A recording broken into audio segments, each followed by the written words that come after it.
Let's get straight into the fight. Yellowbrow is quite easy if you learn a few of his moves and have patience. He will have a few phases.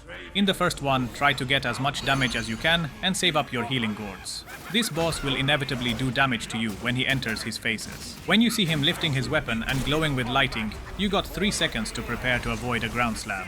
If you manage to get behind him, he will miss you. The ground slam will leave a lighting trail that can damage you. You can dodge or jump over it if needed. Again, try to do as much damage as you can in the first phase. When he starts blowing this wind, he will turn golden and become invincible. When he takes his mace behind and starts to glow, immediately dodge. Now when he is golden, he is invincible, but you can still break his shell. I found that after a few jumps with heavy attacks combined with cloud step attacks from behind can break the golden state, giving you a huge window to get in and do damage. When you see this lighting circle under you, immediately stop moving and start your staff spin. If you try to dodge and slightly touch the circle, it will stagger you briefly. This staff spin will deflect the projectiles. After the circle, he usually starts with a mace thrust, followed by a few swings. Try to keep an eye above him. If you see his hands or mace up, immediately dodge. I got sloppy and took a lot of damage. He will also start to swing his hammer in an X pattern, sending lighting lines on the ground. And immediately after, he will raise his weapon up and start chanting lighting all around him. You will see lightning sparks on the ground a second before it hits. For this, you can either sprint around him or constantly dodge roll. As you saw, normal attacks will be deflected, but cloud step attacks from behind can still hit him.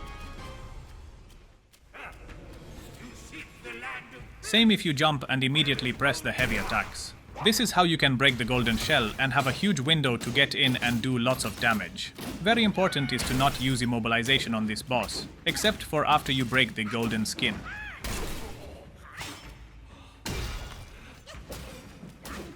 Now he starts one of his phases. Here he will inevitably take some health from you.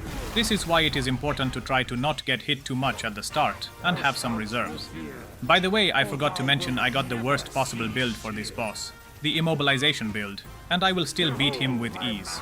I will show you the armor and skills I have at the end, if you are interested.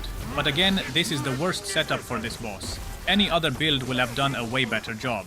Not to mention all of my skills are in the immobilization skill tree that is completely useless here. As you can see, he took a good amount of health in that cinematic attack. If you see him not being golden, go in and do some damage. Now I showed you that you can break his golden skin, but you can also stay back and keep your distance until he reverts back to his normal.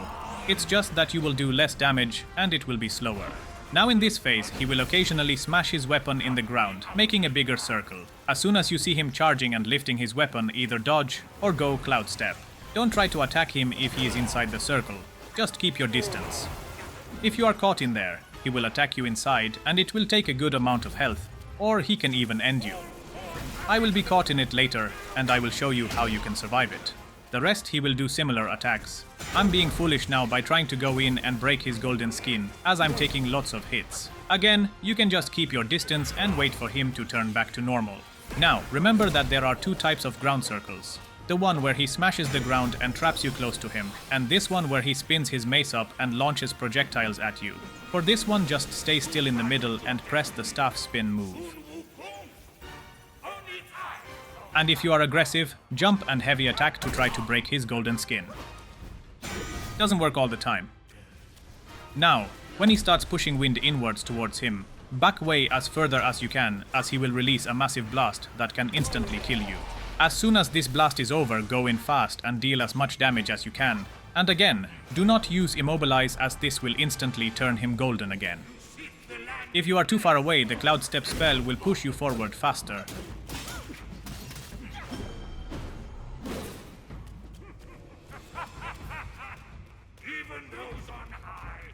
Keep shredding his health away. And now he will start his next phase, inevitably doing damage to you.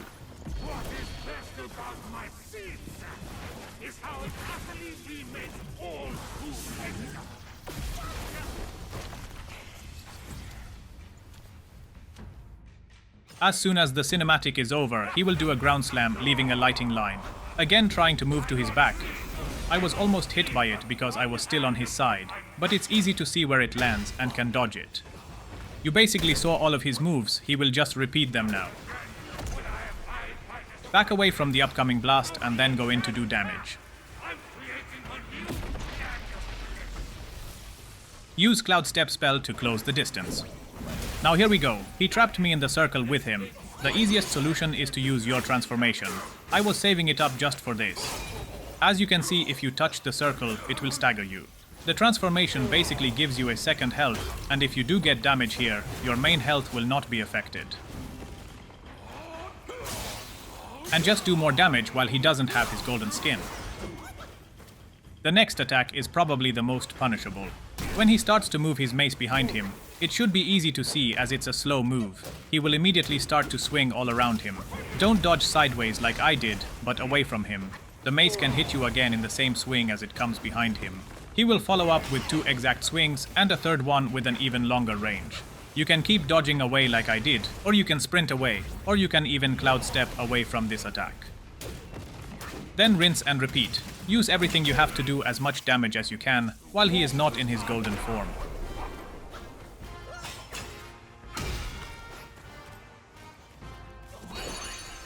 I'm making lots of mistakes at the end because I'm rushing.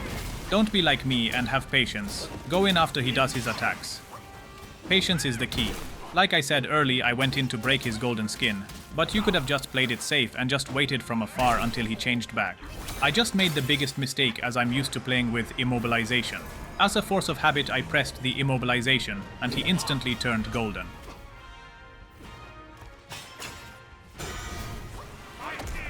Just back away from the blast and finish him.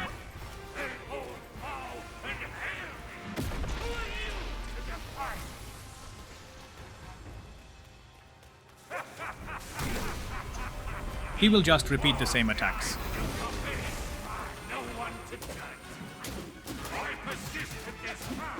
And that is it. Even with all of the mistakes and the wrong setup, this was an easy boss to beat. Let me show you my setup. I have a good immobilization build. It's just that this is the worst for this boss. And even so, I wanted to show how easy it is to beat Yellowbrow. I have the Brocade Battle Robe that overall improves the immobilization spell. The Gore-Eye Taoist Spirit is actually good for this boss, as it gives a boost to your attack when summoned, and gives increased mana as passive. It's just I only remember to use it at the end and I mess up and got hit before the summoning. The Wind Tamer Vessel actually works as well, especially since it gives damage reduction. For the weapon, I got the Cloud Patterned Staff that gives me attack and defense. For the Curios, I got Tridacna Pendant, that gives me a cooldown reduction to all spells. Tiger Tally that increases my light attacks more, and Gold Spike Plate that increases my defense even more. For the relics, I have Keen Insight and Whistling Wind. For my skills, I got points in Stamina, Martial Arts and Survival. But unfortunately, the rest of them are in Mysticism in the Immobilization spell. I would have relocated those more in the stances, but I managed to beat the boss on my 3rd try with this build. And I didn't even get to the point of doing that. I did this video because I see a lot of people commenting that they struggle with this boss. Now, again, I'm showing you this build, so you understand not to use it for this boss as any other build would have given you an easier time. Just keep your eyes glued to the movesets I'm showing off in this video, and you'll be smacking this boss around like it owes you money. If you liked this video, consider subscribing, and if you have any questions, leave them in the comments.